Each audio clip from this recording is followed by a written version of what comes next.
Hi everybody, I'm Bill Whittle and this is The Firewall.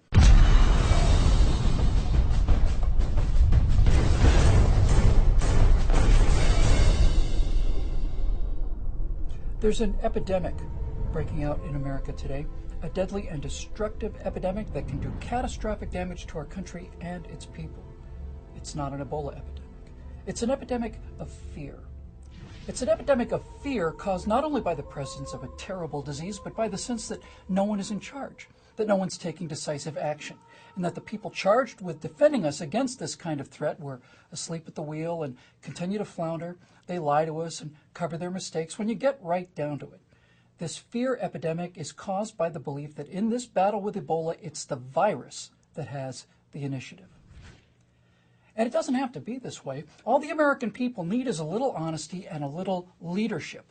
And if the federal government cannot be counted on to tell you the politically incorrect truth, well, then that job falls to the states or to the people themselves. So let me try to tell you what there is to fear, why there's cause for optimism, and what actions need to be taken.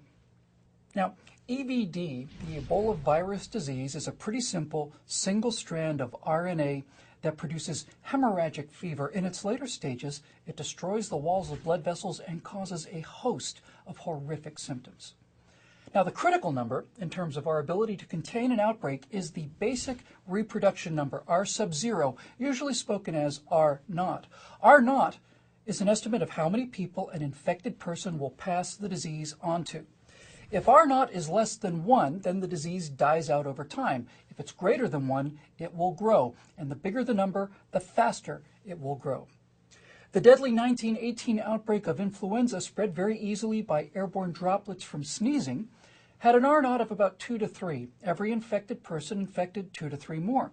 Measles, which is completely airborne, is extremely infectious with an R naught of 12 to 18. Now, Ebola in its present form has an R naught of only 1 to 2. That's very good news. That number is very low because Ebola is not transmitted either through the air or even through droplets like measles or the flu. Now, to contract Ebola, you need to be in direct physical contact with a visibly symptomatic carrier, and even then the virus cannot pass through healthy skin, but has to enter through the mouth, eyes, cuts in the hand, that kind of thing.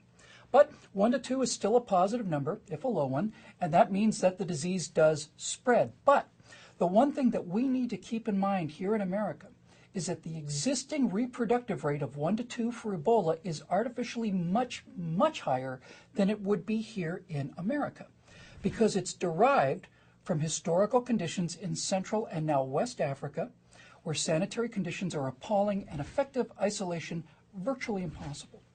Ebola's relatively low infection index is as high as it is almost exclusively because of burial customs in African culture, where tradition dictates that relatives must wash the blood off of infected bodies by hand.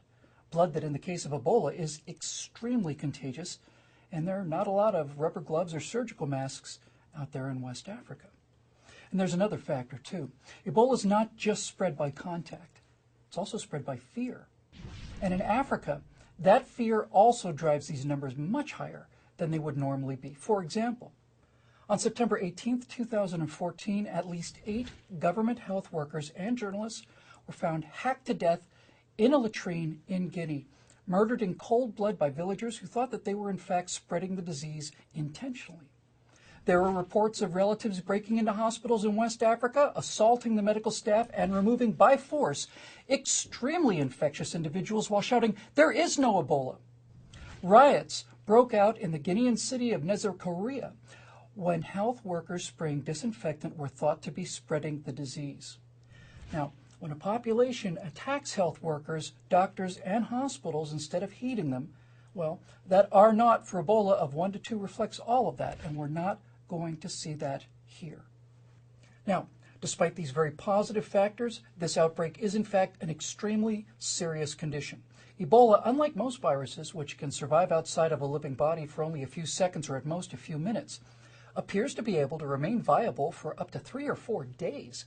So it is a very persistent agent, hence the biohazard suits you so often see when people are doing cleanup. And of course, once contracted, the disease is extremely lethal. Fatality rates are as high as 90% untreated and at least 50% under good conditions. So this is, in fact, a very serious problem, but it's not an unmanageable one, especially if you live in the West. I suspect more people are going to die before we get this contained, but I also do not see any way it's going to break out into our population the way it has in Africa. Now, of course, that's assuming we have a competent government. However, federal authorities didn't seem to give a second thought when large numbers of illegal aliens carrying various serious infections were simply tightly packed together and housed and then just distributed all across the country. And as usual, we seem to be critically short on test kits and antiviral medications, especially vaccines. Why? We've known about this deadly disease since 1976. We have 11 carrier strike groups, fully armed and staffed, fully trained, with most of them operational at all times in order to defend the American people. Why are we so perpetually unprepared in the face of this serious and well-known threat? Is it because of the present administration's commitment to the idea of open borders? Because we're also told that shutting off air travel to West Africa will hamper medical access and healthcare workers. Really? Really? You're telling me that we can't shut off civilian air traffic to these highly contagious areas without being smart enough to get medical personnel in and out of there on military transports if necessary, with personnel who are presumably trained, as all military personnel are, in chemical, biological, and nuclear contamination protocols? Some shameless Democrats are blaming budget cuts for this outbreak, but when the president spends $500 million of your tax dollars on Solyndra to make solar cells, and then the entire company immediately goes bankrupt, taking that money with it, or when Obamacare is spending $2,600 billion in 10 years, and they still can't be prepared, well, then maybe the answer isn't more money for the government. Maybe the answer is a government that gets its priorities straight when it comes to defending the American people. And where's the president on all this? Why does a private citizen have to stand here and make the case when this is in fact precisely the reason we have a chief executive in the first place? Maybe he's out fundraising, or maybe he's playing golf. Maybe he just doesn't care.